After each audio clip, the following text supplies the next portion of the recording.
ప్రభుత్వ మెడికల్ కాలేజీలు ప్రైవేటీకరణకు వ్యతిరేకంగా వైఎస్ఆర్సీపీ నిర్వహిస్తున్న కోటి సంతకాల సేకరణ కార్యక్రమం నెల్లూరు రూరల్ నియోజకవర్గంలోని 23వ డివిజన్ పడారుపల్లిలో జరిగింది. ఈ కార్యక్రమంలో నెల్లూరు రూరల్ నియోజకవర్గ వైఎస్ఆర్సీపీ సమన్వయకర్త ఆనం విజయ్ కుమార్ రెడ్డి ముఖ్య అతిథిగా హాజరై కోటి సంతకాల సేకరణలో పాల్గొన్నారు. నెల్లూరు రూరల్ నియోజకవర్గ వైఎస్ఆర్సీపీ నాయకులు కార్యకర్తలతో కలిసి సంతకాల సేకరణ చేశారు. ఈ కార్యక్రమంలో రాష్ట్ర కమిటీ సభ్యులు, జిల్లా కమిటీ సభ్యులు, జిల్లా అనుబంధ సంఘాల అధ్యక్షులు, డివిజన్ ఇన్ఛార్జీలు, నెల్లూరు రూరల్ నియోజకవర్గ వైఎస్ఆర్సీపీ నాయకులు, కార్యకర్తలు పాల్గొన్నారు.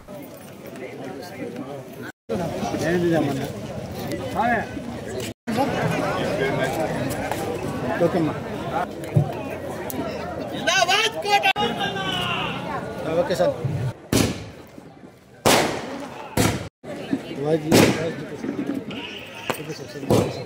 17 కాలేజీలు నేను ఏర్పాటు చేస్తే జీవోతో సహా చూపిస్తానని స్వయంగా అతనే కాలేజీల దగ్గరకు వెళ్లి నిలబడాల్సిన పరిస్థితి వచ్చింది ఈ రాష్ట్రంలో.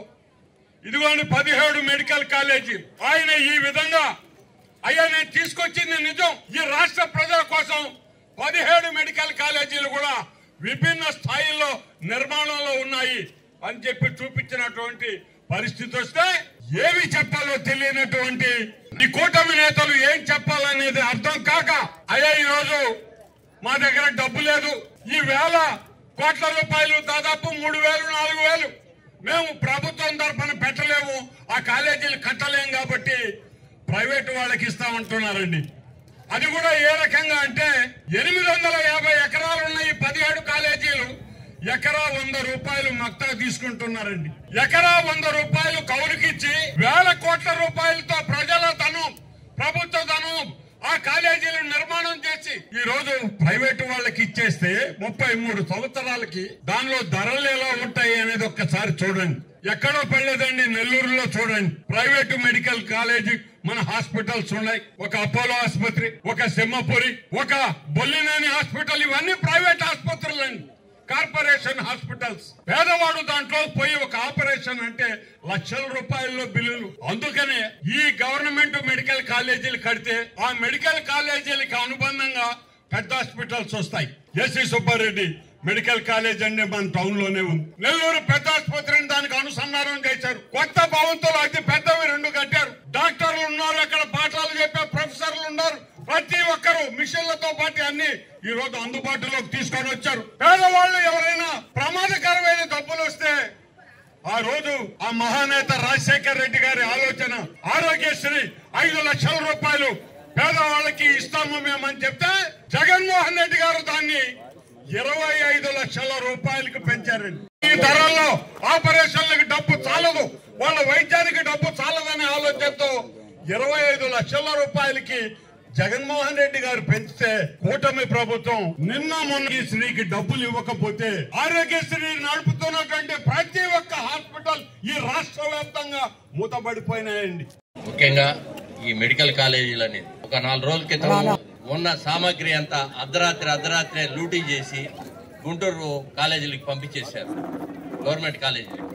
అక్కడ పిల్లలు ఆల్రెడీ చదువుతున్నారు. ఇప్పుడు వాళ్ళు ఏం చేయాలి? ఈ విధంగా ఏ అయితే కాలేజీలు జగన్మోహన్ రెడ్డి గారు పెట్టారో మెడికల్ కాలేజీలో అన్ని కాలేజీల నుంచి రాత్రులు పోయి ఎక్కడెక్కడో దాన్ని చెరవేస్తూ నిర్వీర్యం చేస్తున్నారు కాలేజీలన్నింటినీ. వీటినన్నింటినీ మనం ఎదుర్కోవాలంటే జగన్మోహన్ రెడ్డి ఒక్కరే కాదు, అందరం రాష్ట్రంలో ఉన్న అందరం వైఎస్ఆర్సీపీ జన సైనికుల మాదిరిగా పోరాడితేనే మనం దీన్ని ఎదుర్కోగలం. ఎందుకంటే మన కోసం ఎదుర్కోవాలి దీన్ని. మన పిల్లలు రేపు చదువుకోవాలా, రేపు మనకి హాస్పిటల్ రావాలా, గవర్నమెంట్ కాలేజీలు ఉండాలంటే ఆయన ఒక్కడ పోరాడితే కుదిరేది కాదు. ఎందుకంటే ఆయన బిడ్డలు చదువుకోన్నారు, బాగా చదువుకోవాల్సింది మన బిడ్డలే. కాబట్టి మన కోసం మనం పోరాటం చేయాలనేదే నా ఉద్దేశం. ఈ రోజు మనం అందరం కోటి సంతకాల సమీకరణలో ఉన్నాము.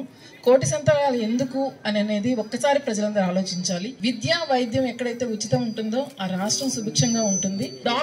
డాక్టర్ అవ్వాలి అని ఎవరైనా సరే ఒక డొనేషన్ కట్టో లేకపోతే ఇంకొకటో ప్రైవేటీకరణ చేస్తే ప్రైవేట్ పరమైన ప్రభుత్వ కాలేజీల్లో చదువుకోలేరు. కాబట్టి ప్రభుత్వ కాలేజీల్లో చదువుకోవాలంటే డొనేషన్ లేకుండా వాళ్ళకి ఉచిత సీటు వస్తే ఉచితంగా చదువుకుంటే, అలాగే పేద ప్రజలు ఎవరైతే ఉంటారో వాళ్ళందరికీ ఆరోగ్య ప్రీత్యా ప్రభుత్వ హాస్పిటల్లో వైద్యాన్ని అందించవచ్చు.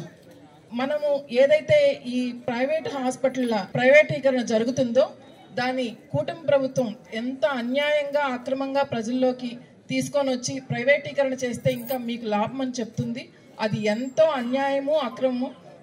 కూటమి ప్రభుత్వం వచ్చినాక ప్రజలు, మహిళలకు కానీ అలాగే ముఖ్యంగా మహిళలెవరికి అండాదండ అనేది లేకుండా పోయింది. మహిళలందరూ ఎంతో అన్యాయమైన పరిస్థితుల్లో ఉన్నారు. ఈ నెల 12వ తేదీ నెల్లూరు రూరల్ నియోజకవర్గానికి సంబంధించినటువంటి కార్యకర్తలు, నాయకులు, పలు ప్రజా సంఘాల మద్దతుతో ఈ మెడికల్ కాలేజీల ప్రైవేటీకరణకి నిరసనగా వాటిని వ్యతిరేకిస్తూ ఒక ర్యాలీగా అందరం కూడా జిల్లా పరిషత్ ప్రాంగణం దగ్గర నుంచి ఎంఆర్ఓ ఆఫీస్ దగ్గరికి వెళ్లి మనం ఒక వినతి పత్రం దీనికి వ్యతిరేకంగా, కూటమి ప్రభుత్వ నిర్ణయానికి వ్యతిరేకంగా ఇవ్వటం జరుగుతుంది. కాబట్టి అన్ని డివిజన్స్ లోని కమిటీలు, నాయకులు, కార్యకర్తలు ప్రతి ఒక్కరు కూడా ఈ కార్యక్రమానికి హాజరై 12వ తేదీన ఆ ర్యాలీని జయప్రదం చేయాల్సిందిగా కోరుతున్నానండి. 23వ డివిజన్ లో కోటి సంతకాల కార్యక్రమంలో మెడికల్ కాలేజీల ప్రైవేటీకరణను వ్యతిరేకిస్తున్నటువంటి ప్రజల అభిప్రాయాల్ని ఈ రోజు పత్రాల ద్వారా సేకరించి వారి సంతకాలతో కూడినటువంటి ఈ పత్రాలను మేము మొత్తం ఈ జిల్లా నాయకుడైనటువంటి కాకాని గోవర్ధన్ రెడ్డి గారి సహచర్యంతో ఈ నెలాఖరులోపు మా అధినేత వైఎస్ జగన్మోహన్ రెడ్డి గారి సమక్షంలో తీసుకువెళ్లి ఆయన చేతికి ఇవ్వటం జరుగుతుంది.